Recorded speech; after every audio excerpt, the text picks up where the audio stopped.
Hey everyone, welcome back to Boys and Their Toys. I'm back with that 2024 Silverado. There is some good news. Let me pop the hood here. The engine is back together. So unfortunately I didn't hit record when I put it back together. Oops. But that intake cam phaser did the trick. So I reinstalled the cam phaser. It was 70 bucks. I think I got it on Rock Auto. It was here in 3 or 4 days, and I was praying, just praying that just the phaser and the intake valves weren't bent. I don't know how they weren't bent. I put the intake cam phaser on there. You tried to use that alignment tool. The cam phaser alignment tool didn't work out very well. It didn't line up, so I kind of just used one side and held it with a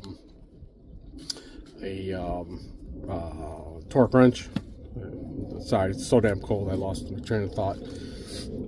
Don't let the sun deceive you. It's freezing out here. So I torqued down the intake cam phaser to, I think it was 37 foot-pounds, and then you got to go to quarter turn. So I torqued it down, just holding it with one side of that useless tool, and then I just wrenched on it a little bit till I got close, as much as, as close as possible to a quarter-inch turn. And I had to do that on the exhaust phaser as well. I didn't get an exhaust phaser. I used the original, but it is back together now. I did reuse that timing chain cover on the lower end. I just kind of bent it back into shape as I was screwing it back in, and used a whole lot of RTV sealant. But we are back in business. Well, at least the engine's running. Let me state that. I left the negative disconnected because there's something going on. It's drawing. The radio's not working. The alarm system's not working. So I can only start it when the key's in the little notch here, in the little slot. So the slot here, you put the key in there, and then this is the only way it'll start. And it started right up. Sounds good. And I mean, it sounds like there's an air pump, but I don't know if these have an air pump. It's loud as hell.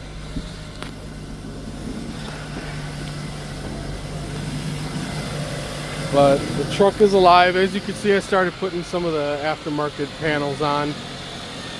I did put both fenders, headlights, the original grill I put back on, and aftermarket fenders. For the price of the fenders, I figured they'd fit a little better. It's pretty shitty here, and here it's atrocious. It's sticking up. I don't know if you can see that. It's sticking up a good quarter-inch. I'm not a body guy, so I'm gonna leave that to the body people, because I still got to fix this disaster.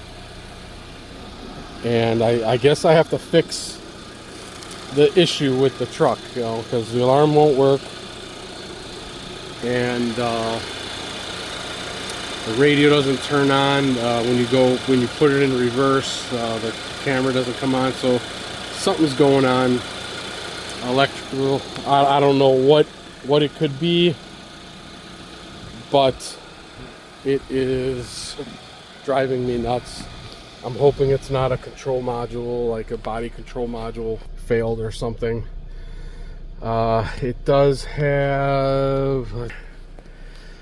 It has a tire pressure light, airbag light, and it did have a check engine light on, but I don't see that anymore. But there's, I don't know if you can hear this with the engine. And before I run this engine too much, I still have to yank the pan because all that aluminum that was ground out on the case, I gotta yank the pan and see if I can get all that out. The radio HVAC, it automatically comes on, and I don't know if you can hear the radio. There's a pop every 20-30 seconds. There it goes. And that's why I have to disconnect the battery, because it'll just, something staying powered up and it is killing the battery. So I just bought another battery for 150 bucks on eBay, and I really don't want to do that again. But none of this is working. It's all dead. And then when you put it in reverse, all it does is blank screen for the rear camera. But it does drive. It goes in, reverse, drive. I took it down the block. I didn't want to drive it too much because, like I said, I want to pull that pan to remove all the aluminum shavings that are most likely in there. So right now I'm just going to put it on the ramps here so I can do that. And I just want to warm up the oil a little bit so it drains a little bit better, so I can try and get as much much of those shavings out just with a drain.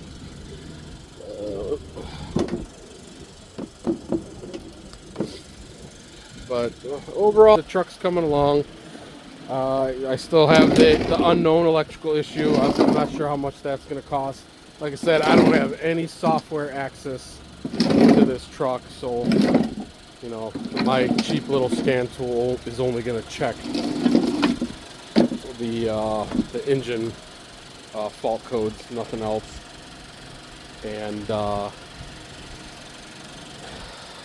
And then the body work. So I'm probably still another $5,000 that I got to dish out to get all this fixed for the salvage inspection. I am waiting on a couple parts. There was a bracket that mounted here where the fender liner and the bumper mount to. Those were pretty mangled, and on the other side as well. It was these brackets. This is my scrap pile here. It was these brackets. They sit on the side there, and liner and bumper mount to them. They are just, I tried to use them, but they were too far mangled. So I got those on order. Those will be here probably midweek. And I mean, it appears to be running good. She's she's shaking a little bit, but hey, it's running. It's not knocking. We got 60 pounds of oil pressure. Well, 60 at startup. Now it's 30. Right there. So I wanna. Yeah, now it has a service steering lock system. This steering arm it feels broke, like really has a lot of play in it. I'm not sure. I mean, the poor truck, my guess is the engine croaked on it, and then it got hit. Just sitting there, because none of the airbags, I mean, that was still a good enough hit. That was still a good enough hit for the airbags to pop, but none of them popped. So my guess is this thing's been sitting. Some of the lights are coming on. So body control module that functions. I believe that controls the radio, infotainment system, alarm system. So that's where I'm at. If any of you guys have any recommendations, I mean, I can't find any wiring diagrams. It just tells you, I think I did find one. I'm sorry, I found one of them, but it was for an older year, and It just says body control module. It doesn't tell you where the hell it's located. It doesn't tell you anything. So that's kind of the standstill I'm at right now. Is I have no idea what to do next, because I don't think I can have it inspected with all that stuff not working. The alarm doesn't work, the radio, all that stuff. I think they're gonna check all that, make sure it works. So please like, subscribe, help me. You know, I love my GM vehicles, but you know, I'm way in too deep on this one because, you know, I've been out of the game for a very long time. I don't have dealership access. Well, I never had GM dealership access. If you guys followed me, I was a Porsche technician and I worked at a Porsche dealer. So it's a big difference when you have access to dealership tools, and you know, paying someone $300, $400, $500 every time to come out. It's getting pretty expensive, not to mention I already, you know, overpaid on this truck as it is. So I'm gonna get going. I'm gonna enjoy my March 1st on this Sunday morning, and I hope you all do too. Enjoy your weekend, and please like and subscribe. I'll see you soon. All right, I'm back, everyone. I decided I was gonna push through the cold and take that oil pan off. You guys ready for this? Here it is. Here's the old cam phaser, the intake that I replaced. Like I said, actually all 4 bolts backed out. This one snapped. And then here is the oil pan. So the oil pan wasn't that bad. It's hard to remove this oil pan without damaging it. I had to pry to get it to break the seal. So I'm just gonna kind of hammer that back straight and put some RTV and put it back on. But there's 2.5 of the bolts on the cam phaser. And then look at all the nastiness up in here. So that thing was just grinding away at the engine block. And you know, it's aluminum, so it doesn't stick to the damn magnet here. So it's all getting sucked in. And luckily, most of it got stuck in the strainer. I'm pretty sure some of the small particles made it through. It's hard to get in there without light. And you know, that's unfortunate because I'm guessing you know, the pump took a hit with some of the finer stuff, but the strainer collected most of it. I mean, there's huge chunks of aluminum that was just gouging off that engine block behind the intake cam phaser. So I'm not sure what would possess somebody to keep driving it after hearing such a god-awful noise, because there is no way someone did not hear that noise.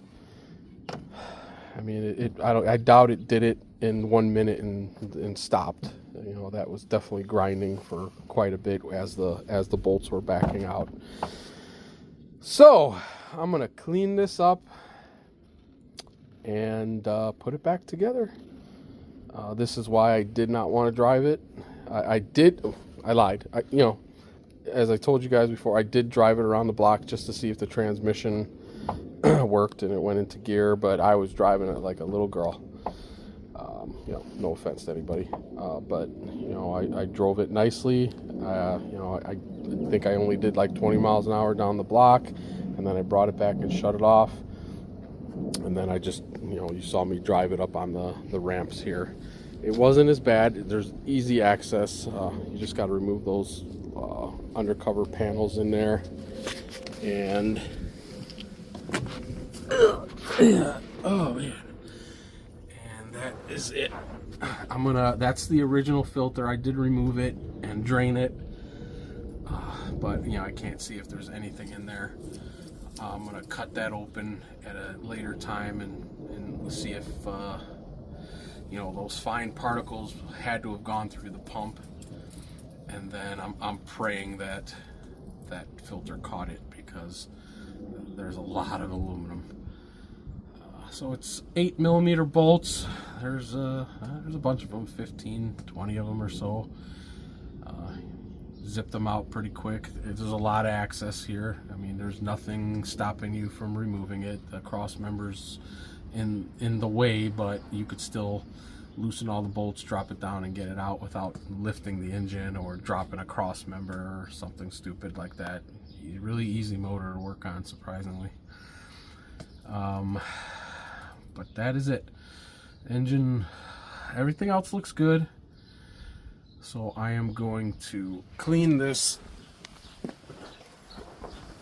and see if I can get it back together today. Whew, that is a lot of metal, guys. That is horrible. Yeesh. I don't even know what to say. I was expecting it, and that's why I wanted to yank it, because I just, I didn't see, I only found that one little piece of bolt on the cam phaser. It was sitting on the little ledge on the cylinder head. That's all I found. And I tried to shove a magnet into the oil pan trying to grab these, but I was only hitting right here. I couldn't get the magnet in anymore. And then obviously I had to remove it. I had no choice, because, you know, aluminum's not magnetic, and it's chaos. So if that gets sucked up everywhere, which it obviously did, I'm just hoping that that filter caught the majority of it.